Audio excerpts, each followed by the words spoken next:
Hello, I've just finished servicing our Kioti. It was never my intention or plan to make a video about this, but partway through I was getting increasingly frustrated with the lack of information around to help me to do the service, and also the information I had in the manuals was poor quality and sometimes inaccurate. So I thought I would record some of the items I've done on this service and other items that I had already completed. I've gone back and recorded what I have done in the hope that it's going to help somebody else do some similar work on their Kioti, or probably other similar brands, because I imagine a lot of the things I've been doing here are equally going to apply to other makes, other brands. So what you're about to see is what I've recorded. And I'm not a mechanic. I've never been trained as a mechanic or worked as a mechanic. When in my younger years, I have done some quite considerable work on my first 2 or 3 cars. But over the years, I've gathered information, experience, tools, skills, just by doing everyday DIY jobs, and some jobs which require a bit more experience. And where we live now in southwest France, there aren't as many available places to take something like this to get it serviced. One option would have been to go back to the dealer to get it serviced. However, they've not been very supportive in the past, and so I decided that this time I'm going to learn how to do it. I'm going to do it myself and try and do as best a job as possible. And I think what I've achieved is probably better than what I would have got from the dealer service. I've spent more time on it, making sure it's done correctly. So this is our Kioti K9 2400. We've had it nearly 4 years, and it's done just 90 hours, which is not a lot for having it for 4 years. But it's long overdue a service. Some items which should have been done a long time ago I neglected, so I wanted to spend some time getting it done and hopefully getting it done correctly. And at the end of the video I will go through what I did and summarize what I've benefited from it, and hopefully this will benefit somebody else too. So this is the air filter, and it's very easy to replace. Just undo that clip, and I've already done one the other side, and then this pulls off easily, he says, and there's the air filter, and then that just pulls out. Put the new one in and you're done. There's also underneath this at the bottom is an evacuator tube, and it's rubber, and every now and again you can just squeeze that and any dust that's building up in there will just drop out. So the greasing points on the front suspension arms, there are 2 here, one there, one at the back there, and then the third one is up here, which is quite awkward to get to because it's right close to this rubber boot. And obviously there are 3 of these on the driver's side as well. And the manual suggests to take the wheel off, which obviously means jacking all of this up. The problem I found is that in doing so, all of this drops down. And as that drops down, these things then that thing spins around, and actually it's closer over here. These 2 here were not too bad, but this third one was very difficult to get to because it was further in. So actually I found it easier to keep the wheels on the ground to do that. This is one of the back wheel assemblies. So we have the disc and the brake pads here, the suspension arms coming down on each side, and then there's the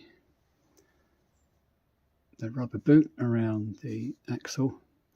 This was replaced by the mechanic who came out because it was leaking, and I've no idea if it was done properly or not, but I'll just show you in a moment what I've had to do here. So each side there are 6 grease zerk fittings.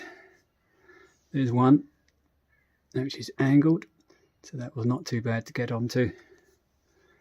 There are 2 on the other end of the suspension arms. That one angled, so that was okay. This one under here, it's a different colour, you may notice, because it was missing.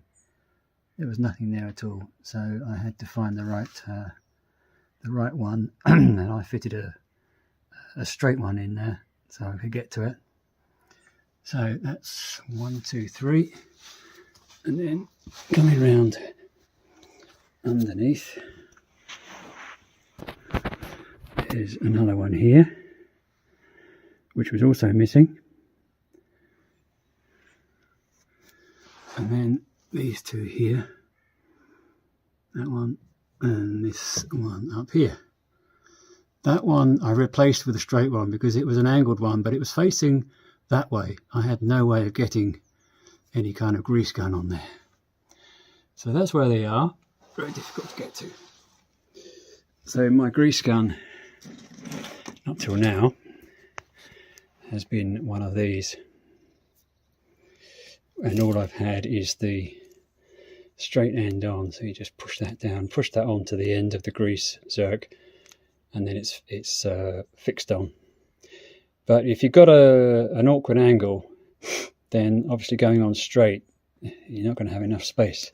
So I bought one of these as an adapter. So that just fits on the end of there. That's also got a grease on there. You just pull that back.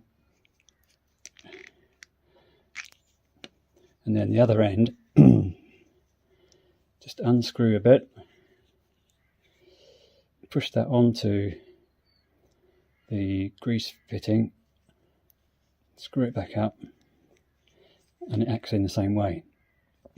This particular model, I can't remember where I got it from now, but online, it's not great, and I'll show you why. Imagine I've got to try and get this up into there. I'm trying to get around this brake hydraulic line. Very difficult to get my fingers in there to tighten it up. Almost impossible. The other problem with this particular one is the fact that there's no grip on this at all. And when you get a bit of grease on your fingers or on the fitting itself, which there is at the moment, it just slips around. It's very difficult. So I've just bought myself a kit of grease adapters, which I shall show you shortly, which will hopefully make life a lot easier. So this is the back end of the rear drive shaft where it meets the rear axle. Just between those 2 joints, you can see there's a black rubber cap. So there's a grease point under there, and I could get my grease gun just about squeeze in there to grease that one. However, I'll just move you around. Here is the front end of that drive shaft where it connects to the gearbox, and my grease gun will not fit in that gap. It's just probably less than 1 millimeter too narrow. So I've ordered a set of different grease gun adapters, which I hope I've got something coming which will allow me to squeeze some grease into there. So this has been the grease gun that I've been using up till now, which has been pretty good, but the problem that I found certainly yesterday when trying to grease those fittings, is that you need two hands. One hand to hold this and one hand to squeeze down, which is not always easy. Sometimes I had to hold this fitting or the angled piece onto the fitting because it wasn't tight enough while trying to squeeze this. So I had to wedge this against my body or against the ground. So it's not easy. So I've just bought myself this new one, which you can see it's still in the box. I've not tried it, but it's a one-handed piece. So that should make life a lot easier. And I've also got this kit from a company called BGS Technique, which I believe are a German company. I'm not sure where they're manufactured. It could be made anywhere, I suppose. So for comparison, it's got a number of different adapters in here, but for a comparison straight away, this is a similar thing. It has a grip on there. Not much, but probably just enough. But it's the same idea. And then the other one that I'm really hoping will make life easier for me is this one, where you can just go straight on to the fitting. So if your fitting is here, you can just push it straight on like this without any need to try and hold anything back. No spring on there. So I'm looking forward to trying this. I may also need to have a look at possibly the one with a point on it, because the grease point on the drive shaft is very difficult to get to because of the width of this. It won't fit between the joins on the universal joint. So I'm hoping something along here will help me achieve that. So I'm underneath at the moment, and this is the rear drive shaft, the front of it where it goes. This is the gearbox here. So there's my straight end on the grease gun, and there's the Zerk fitting. The problem is that doesn't fit between those two joints in the metal there. It just won't go on. And if we measure what that is, right there, it is just 15.5 millimeters, 15.5 millimeters, and this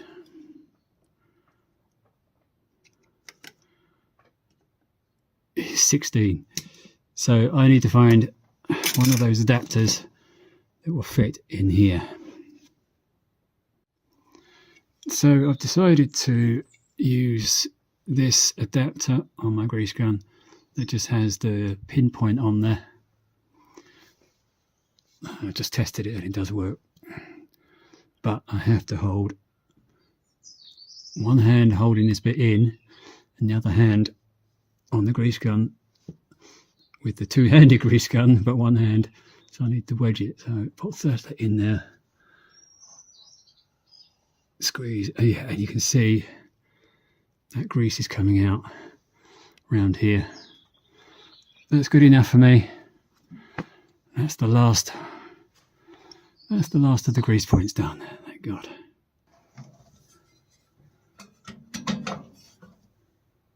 So underneath this plate is the parking brake, the other end of it, and so I greased up around here. Again, it was a bit sticky, but now that's on at the moment. It took me ages to work out what this was and how it worked. Yeah, that seems to be all nicely done now. And then let's see what else we did down here. That one down there is the diff lock. Managed to get some grease on there. It was quite gummed up. That's that one. And then here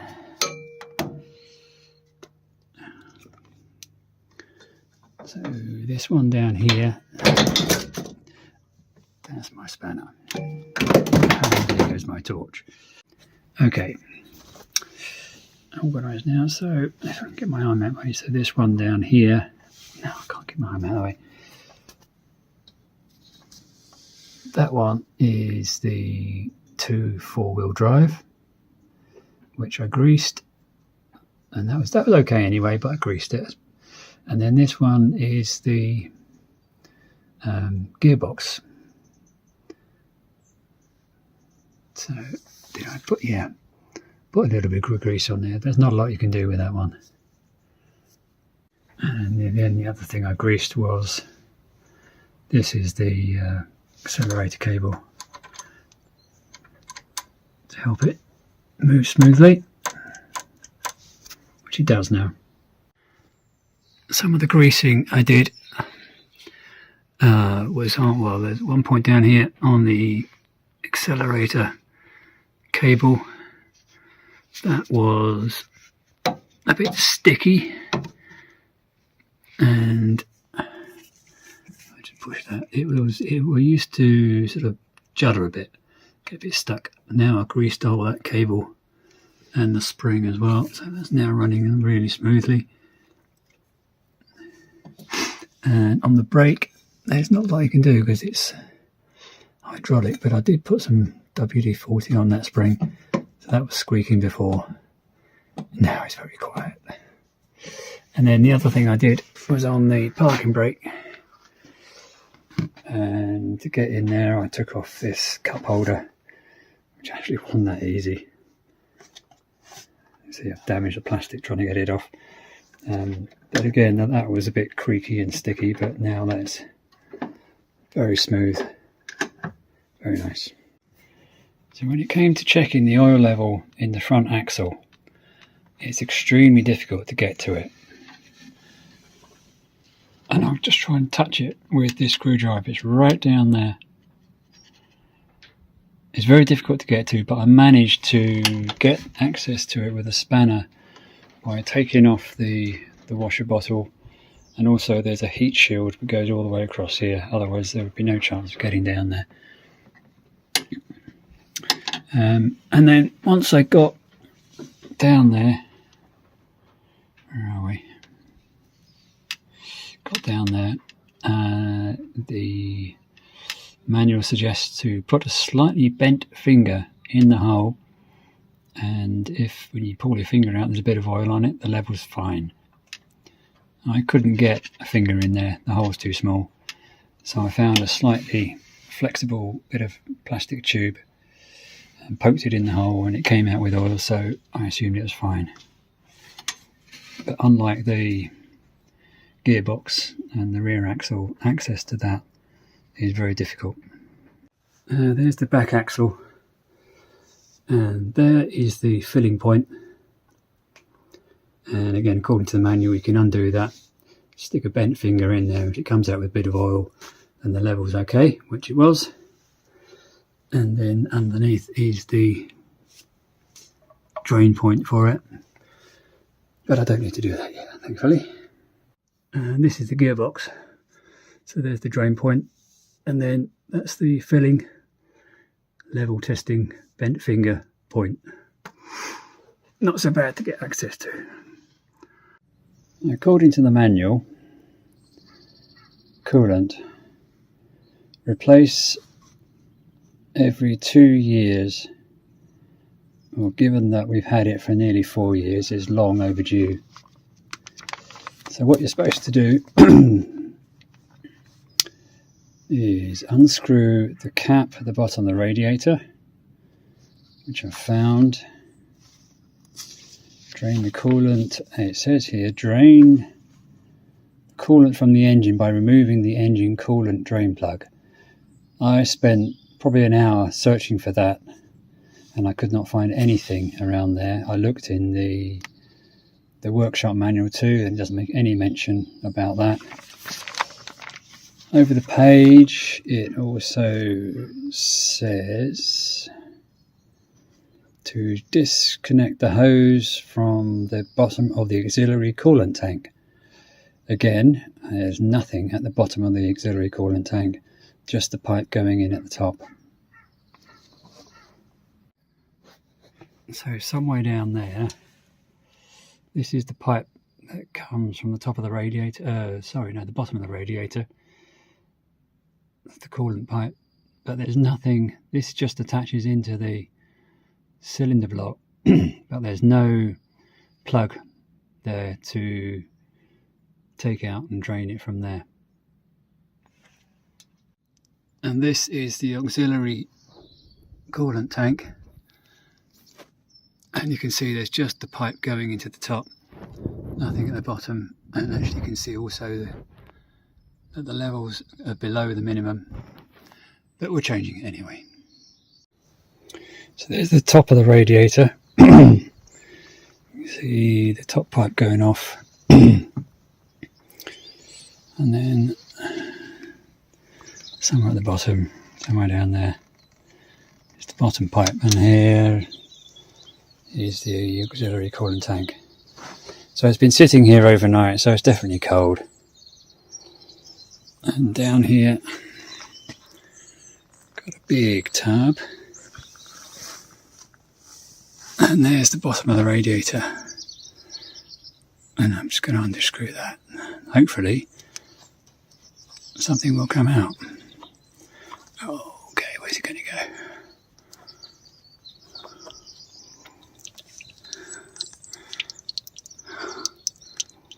It's going to go that way.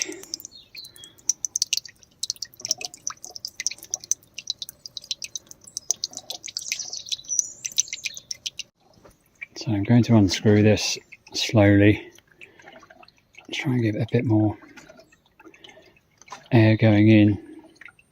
Got 5 litres of this to come out. See if that makes a difference. There's one notch. Can't get that. Oh, I'm going to take my knuckles off.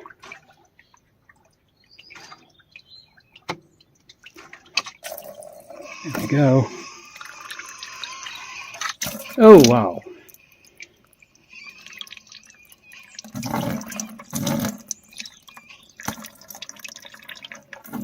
Oh, I know how that feels.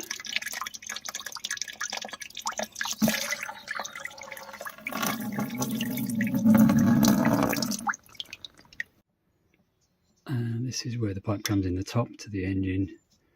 That there is the air bleeder bolt. So I'm going to take that off as well, just to get it, help the flow. Just need to check the size of that, which is 10mm. Okay, let's go and get a 10mm spot. The access to this is not too bad. This might be in the way, but compared to some of the other components here, this is not too bad. Let's see if we can get that out now. Yeah.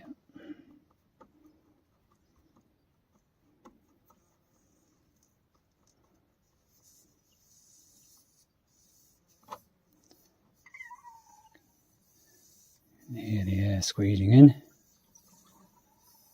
Hear the coolant dripping out.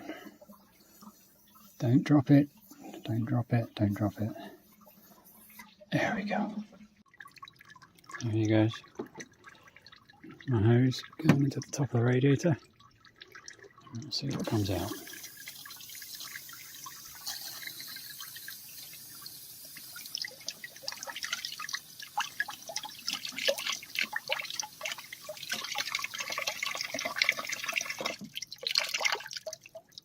So the radiator plugs back in. There was still some mild yellowy stuff coming out, but I figured that's probably good enough. Looking at the radiator top, you can just see that it still looks a bit yellow in there, but that's good enough for me. So it's time to put the new stuff in. This is what I got.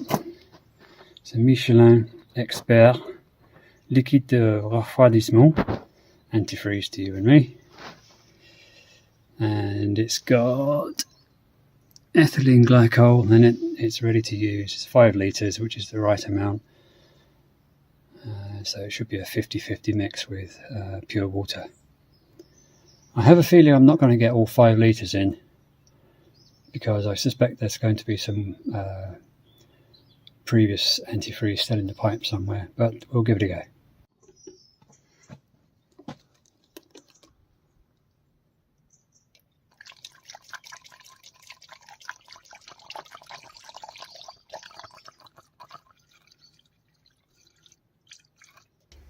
So that's as much as I could get in for the moment,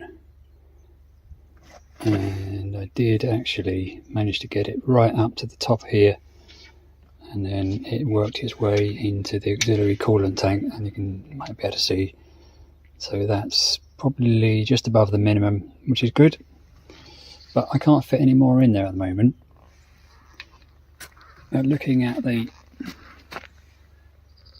bottle it came from, I probably only used 2/3, not the full 5 litres. So what I'm going to do is put the radiator cap back on, run the engine so that the water pump pushes the coolant around the system. Then I'll stop it and let it cool and release the air bleeder valve to try and get any air out. So I've let it cool down now, and while it's cooling, I was reading the manual again, the service manual again, and it was explaining that there's a thermostat here, and depending on which page you read in the manual, whether the water temperature is below 71 or 82 degrees Celsius, if it's below that, then the valve in here is closed and the coolant water is circulated through the cylinder block only. There's a pump below here, apparently, somewhere in there. Above those temperatures, there's a wax pellet inside the thermostat which melts, and the valve opens up, and the coolant water is then circulating through the pipe to the radiator.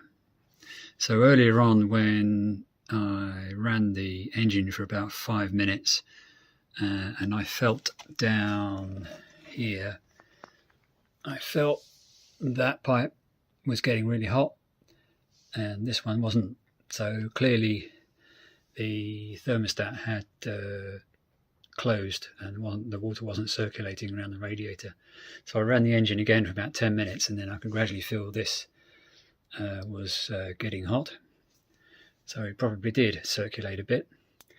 I stopped it then, and now I'm going to loosen off the air bleeder valve and see if we can squeeze a bit more air out.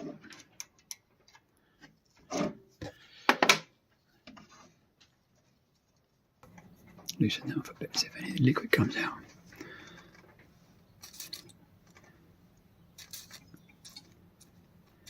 Bit of liquid, but there's also air in there.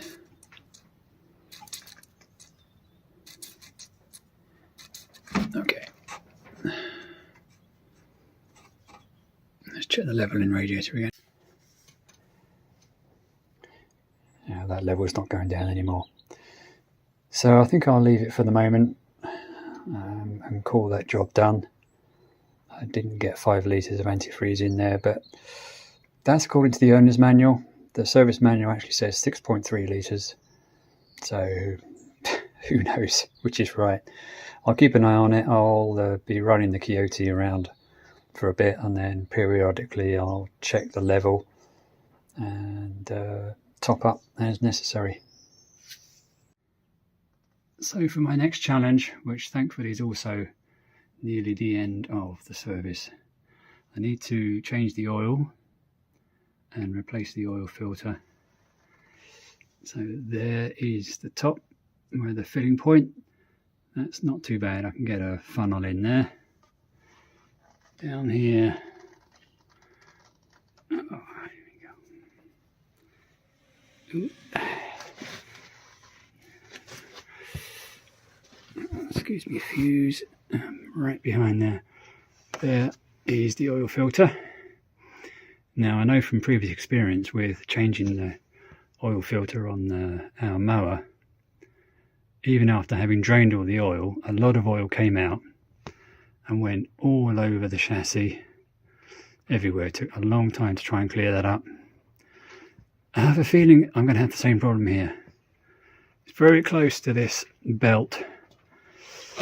There's not a lot of space underneath it, but I'm going to have to go see what I've got to try and get, and probably use some old rags as well to try and capture as much of any oil that comes out of there. This is the drain plug for the oil sump. Get it underneath. Try not to make too much of a mess. Wow, that's tight. Oh, don't think I got that. Yes, I did. Okay.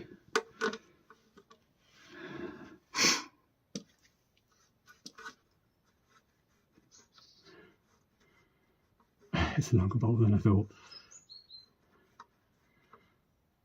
There we go. Black gold. Okay, so I've removed the fuse out of the way. I've wrapped an old towel around it, around the oil filter. So let's see how this goes. I probably have a very weak hand. Try and get the other hand. Oh no, that's not moving. Okay. Plan B.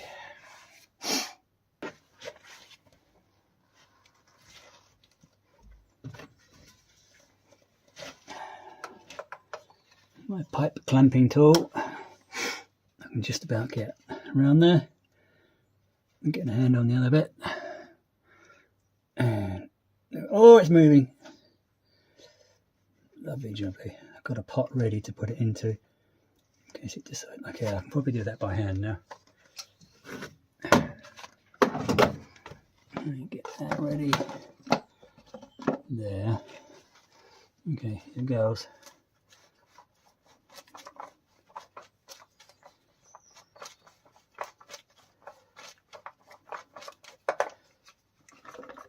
Aha. Here we go. There's the old filter. And not too much mess. Oh, thank goodness for that. Okay. Ready to get the new one in. So here's the new filter. I've just smeared a little bit of clean oil around the rubber seal there to give it a better seal. I'm just going to clean up around there. It's pretty good. Okay, move that out of the way. I'm quite happy with the fact that wasn't too messy. Certainly nothing on that rubber belt there. Okay, let's screw this one back in.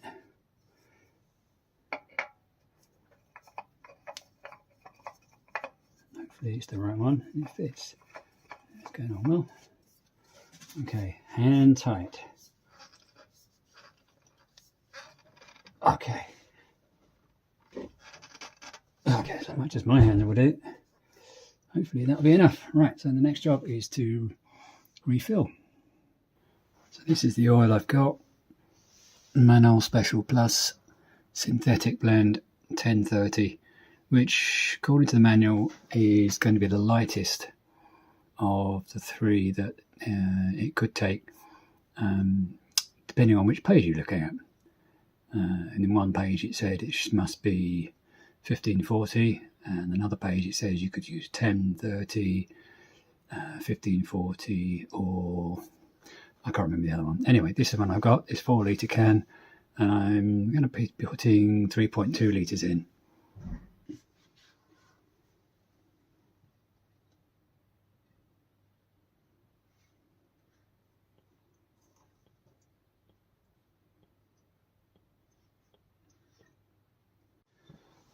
Okay, I think I put in about 3 litres now.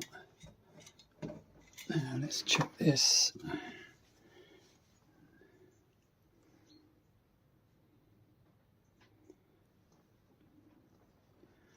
I think it's probably up to max, but it may have gone slightly beyond.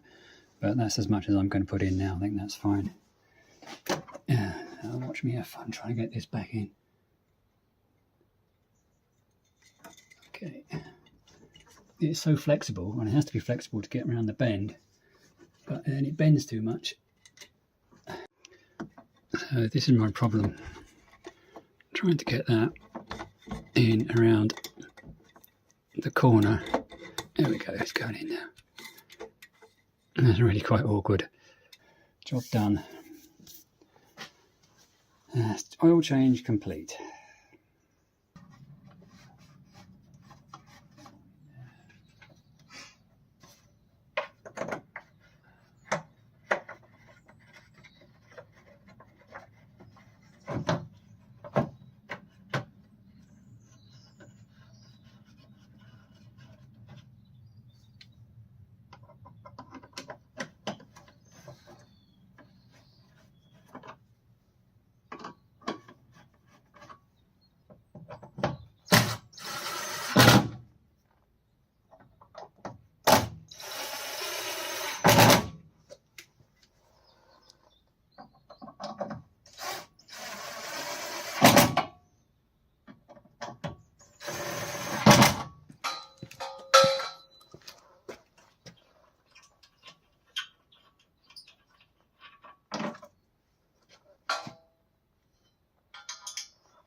Screw top, 2 at the side, and 2 underneath.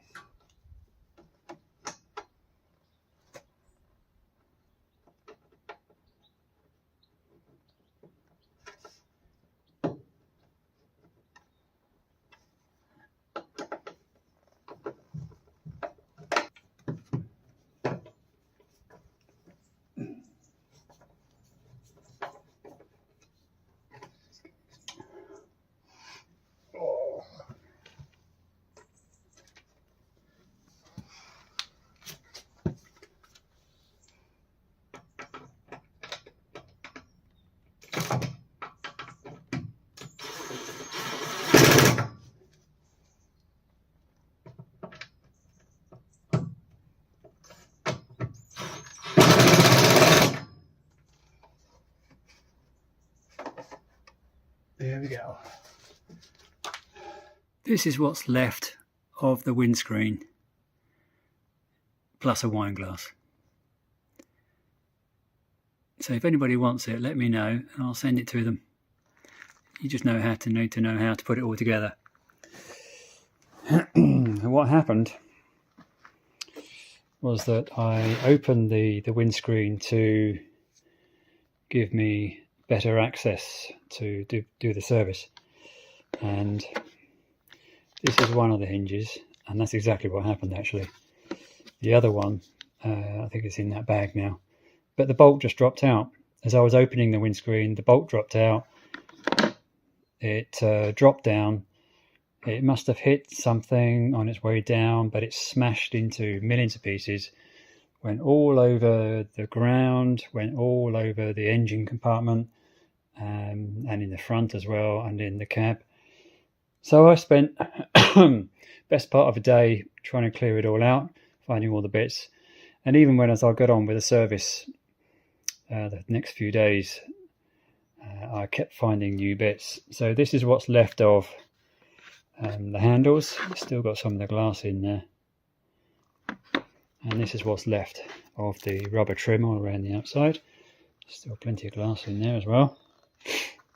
And I've just taken off the wiper and the washer tube, because obviously there's not much point in having that going. So it's very disappointing that it was just that one bolt on either side at the top that's holding on the windscreen. I would have expected to be something a bit more substantial than that, because with all the vibration of driving around, if that comes loose and the whole thing drops down, that's what could happen. So I've now got the manual here. Now you've seen everything I did on the service and a few other things as well. So I'm just going through the maintenance schedule that's in the owner's manual, and we're at 90 hours, which means I should have done the 10 and the 50, and we're almost at 4 years, which means I should have done the 1 and the 2 year checks as well, which I didn't. So I changed the oil and the filter, that went well. Checked the fuel line and the hose connection, all fine. And the air filter should have been placed after a year. Okay, it's been replaced, it's fine, that was easy. The air intake hose connection and the anti-dust valve, yes, all been checked. Then the coolant, that should have been replaced after 2 years. That was an okay job. I don't think I got it all out. I should have probably done a better job at flushing out the old antifreeze, our coolant. What else should we have done? Gearbox and front and rear axle oil. I checked the levels, they were all fine. And then we've got the hydraulic oil. We didn't need to do anything with the hydraulic oil because, according to this, if equipped with hydraulic kit, which I think refers to the bed hydraulic lift, if we had one, we don't. But, however, there is a hydraulic tank for the power steering, which this manual makes no reference to. But it's there, and it was quite easy to check the level. The lid for the tank has a dipstick attached to it, so it's quite easy to check, and it all looked fine. There were no leaks anywhere along the hoses, so it's all good, and the steering is fine. Brake fluid level checked, that was fine. I didn't need to check the brake pads, but I did. Suspension mounting, all good, I didn't need to do it. The wheel hub bolt tightness, I did do those. I took all the wheels off and putting them back on, I used my torque wrench to put them on at 70 Newton meters, which is, some of them were a bit tighter than that in fact. So I'll put them all into the correct torque now. Didn't need to do any of those. So that was it. And the greasing. So I found a number of greasing points. The manual says there were 21. I found 22 and I greased all of them. So that's all good. The fuel I used, not the fuel, the engine oil. On this page it says I could have used 1030, 1040 or 1540. I used the 1030. There's a previous page which suggests actually it should be, here we go, should be 1540 only. I don't know why, but that was all fine. So that's good. So that's the service. So what have I gained from this experience? What I've gained is some new tools. I looked online and found ways of doing some of these jobs, and I bought some new tools which have proved invaluable, and I'm sure that they are going to be useful in the future. I've learned the location and the purpose of many of the parts in the Kioti. So now if something goes wrong in the future, I probably have a better knowledge of what's gone wrong and how to fix it. There will still be elements that I don't think are within my reach, but a lot of it I can do myself now. having learned how to do a service, I mean, I've serviced cars before, I've serviced lawnmowers, but having to service this, I've learned a lot. And I also learned that the manual isn't always correct. And so I've had to use a bit of ingenuity and find ways of getting access to some of these parts in order to work on them. But overall, I've built my confidence. I've learned things that I can take things apart and I can fix them, I can put them back together again. And that's a real benefit to me. And I think going forward, the next job I need to do is service our tractor. And I think I'm going to go into that with a lot more confidence and some knowledge too. Just a couple of things that I've lost. Obviously, I've lost the windscreen, which is a real shame. It fell and shattered during the service. But I think it was going to happen at some point because this is the top hinge. There's one of these at the top.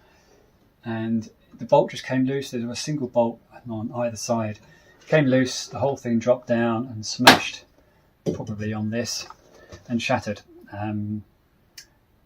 So it's not a great design, but we lost that. I've lost a few bits of skin. Lost my pad. Probably gained a few bruises and gained a few aches and pains, but they're small points really. I'm just so pleased now that this is finished. I've taken the time, I've spent my time trying to do as best I can, and hopefully this is now going to run very smoothly until the next time.